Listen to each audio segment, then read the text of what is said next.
ಜೈ ಶ್ರೀ ಭದ್ರಕಾಳಿ ಒಡೆಯ ಶ್ರೀ ವೀರಭದ್ರ ತಂತ್ರ ಪ್ರಯೋಗ ಕನ್ನಡ ಯೂಟ್ಯೂಬ್ ಚಾನಲ್ಗೆ ಸ್ವಾಗತ ಸುಸ್ವಾಗತ. ವೀಕ್ಷಕರ, ಇಂದಿನ ಈ ವಿಡಿಯೋದಲ್ಲಿ ನಿಮಗೆ ಪರಿಚಯಿಸುತ್ತಿರುವ ಅತ್ಯದ್ಭುತವಾಗಿರ್ತಕ್ಕಂಥ ವನಸ್ಪತಿ ಅಥವಾ ಗಿಡಮೂಲಿಕೆ ಪುರುಷರತ್ನ ಅಂತಂದ್ಬಿಟ್ಟು ಇದೊಂದು ವನಸ್ಪತಿನ ನಾನು ನಿಮಗೆ ತಿಳಿಸ್ತಾ ಇದ್ದೀನಿ. ಇದು ಕೆಲವೊಂದು ಎಲ್ಲ ಯೂಟ್ಯೂಬ್ ಚಾನಲ್ಗಳಲ್ಲಿ ಅಲ್ಲೊಂದು ಇಲ್ಲೊಂದು ಎಲ್ಲ ನೋಡ್ತಾ ಇರ್ತೀರ. ಇದು ಕೆಲವೊಂದು ಮಲೆನಾಡು ಪ್ರದೇಶಗಳಲ್ಲಿ, ಬೆಟ್ಟ ಗುಡ್ಡದಲ್ಲಿ, ಜಂಗಲ್ ಪ್ರದೇಶಗಳಲ್ಲಿ ಬೆಳೀತಕ್ಕಂಥ ಒಂದು ಅತ್ಯದ್ಭುತವಾಗಿರ್ತಕ್ಕಂಥ ಒಂದು ವನಸ್ಪತಿ ಇದು.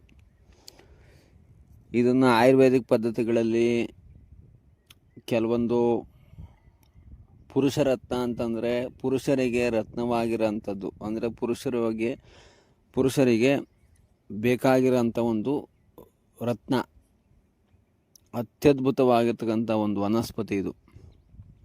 ಇದು ಹುಲ್ಗಾಡು ಪ್ರದೇಶಗಳಲ್ಲಿ ಹುಲ್ಗಳೆಲ್ಲ ಹಿಂಗೆ ಬೆಳೆದಿರ್ತದಲ್ಲ, ಹಿಂಗೆ ಕಾಡು ಮೇಡುಗಳಲ್ಲಿ, ಬೆಟ್ಟ ಗುಡ್ಡಗಳೆಲ್ಲ ಹಿಂಗೆ ಹೊಲಗಳಲ್ಲೆಲ್ಲ ಹುಲ್ಲು ಬೆಳೆದಿರ್ತದಲ್ಲ, ಆ ಹುಲ್ಲಿನ ಪೊದೆ ಒಳಗೆಲ್ಲ ಹಿಂಗೆ ಬೆಳೆದ್ಕೊಂಡು ಇದನ್ನು ನೀವು ಬೆಳಗ್ಗೆ 6 ಗಂಟೆಯಿಂದ 10 ಗಂಟೆ ಒಳಗಡೆ ಇದನ್ನು ಕಂಡುಹಿಡಿಬೇಕಷ್ಟೇ. ಆಮೇಲೆ ಇದು ಕಂಡುಹಿಡಿಯೋಕ್ಕಾಗಲ್ಲ. ಯಾಕೆಂದರೆ ಇದು ಎಲೆ ಎಲ್ಲ ಹೂವು ನೋಡಿ ಕಂಡುಹಿಡಿಯಬೇಕು.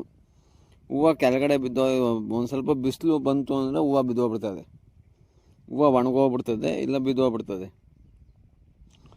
ಆ ಬಿದ್ದೋದಂಥ ಸಂದರ್ಭದಾಗ ಇದನ್ನು ಕಂಡುಹಿಡಿಯೋಕ್ಕಾಗಲ್ಲ ಇದನ್ನ, ಆಯಿತಾ.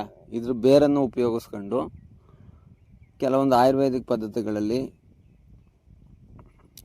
ಪುರುಷ ವೃದ್ಧಿಗೋಸ್ಕರವಾಗಿ, ಪುರುಷನ ಶಕ್ತಿ ಪ್ರಾಪ್ತಿಗೋಸ್ಕರವಾಗಿ ಇದನ್ನು ಉಪಯೋಗಿಸೋಂಥದ್ದು ಇರ್ತದೆ. ಕೆಲವೊಂದು ಒಬ್ಬೊಬ್ಬರಿಗೆ ಶೀಘ್ರವಾಗಿ ಶೀಘ್ರ ಸ್ಖಲನ ಆಗ್ತದೆ, ಅವೆಲ್ಲ ಏನೇನೋ ಇರ್ತದೆ. ಹಂಗಿದ್ದಾಗ ಇದನ್ನು ಶೀಘ್ರ ಸ್ಖಲನ ನಿಲ್ಲೋದಕ್ಕೋಸ್ಕರವಾಗಿ ಇದನ್ನು ಬಳಸೋಂಥದ್ದು ಇರ್ತದೆ. ಮತ್ತು ನಮ್ಮ ಒಂದು ವಾಮ ಮಾರ್ಗದಲ್ಲಿ ಮಾಟ ಮಂತ್ರ, ತಂತ್ರ, ಕುತಂತ್ರ ಪ್ರಯೋಗಗಳಲ್ಲಿ ಇದನ್ನು ವಶೀಕರಣಕ್ಕೆ ಬಳಸೋಂಥದ್ದು ಇರ್ತದೆ, ಆಯಿತಾ. ವಶೀಕರಣ, ಆಕರ್ಷಣ, ಮೋಹನ, ಇವಿಷ್ಟು ಪ್ರಯೋಗಗಳಿಗೆ ಇದು ಅತ್ಯದ್ಭುತವಾಗಿ ಕೆಲಸ ಮಾಡ್ತದೆ. ಅಂದರೆ ಇದೊಂದೇ ಅಂತಲ್ಲ, ಇನ್ನು ಕೆಲವೊಂದು ಗಿಡಮೂಲಿಕೆಗಳನ್ನ ಅದಕ್ಕೆಲ್ಲ ಹಾಕಿ ಅದನ್ನು ಹೆಣ್ಮಕ್ಳಿಗೆ ಕೊಟ್ಟಾಗ, ಅಥವಾ ಗಂಡು ಮಕ್ಕಳು ವಶೀಕರಣ ಆಗಬೇಕು ಅಂದರೆ ಗಂಡು ಮಕ್ಕಳು ಕೊಡಬೇಕು, ಹೆಣ್ಮಕ್ಳು ವಶೀಕರಣ ಆಗಬೇಕು ಅಂದರೆ ಹೆಣ್ಮಕ್ಳು ಹೊಟ್ಟೆಗೆ ಕೊಡಬೇಕು,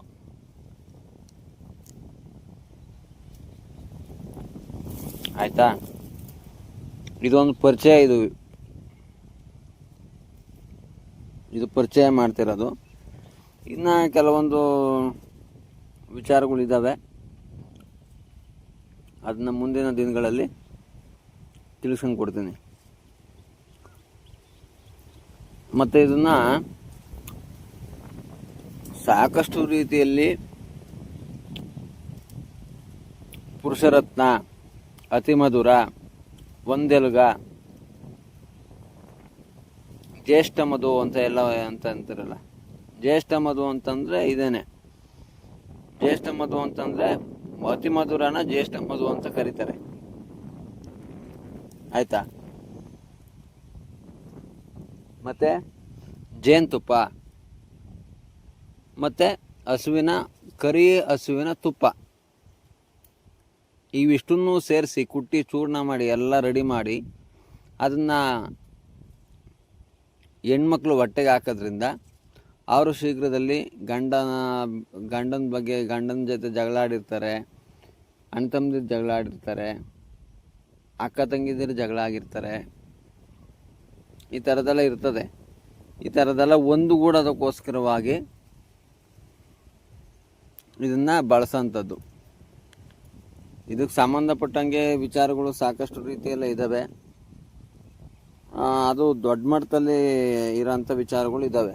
ನಾನು ಹೇಳ್ತೀನಿ ಮುಂದಿನ ವಿಡಿಯೋದಲ್ಲಿ ಇದಕ್ಕೆ ಸಂಬಂಧಪಟ್ಟಂಗೆ ಎಲ್ಲ ವಿಚಾರಗಳನ್ನು ತಿಳಿಸ್ಕೊಂಡು ಕೊಡ್ತೀನಿ. ಧನ್ಯವಾದಗಳು. ಜೈ ಶ್ರೀ ಭದ್ರಕಾಳಿ ಒಡೆಯ. ಓಂ ನಮೋ ವೀರಭದ್ರಾಯ.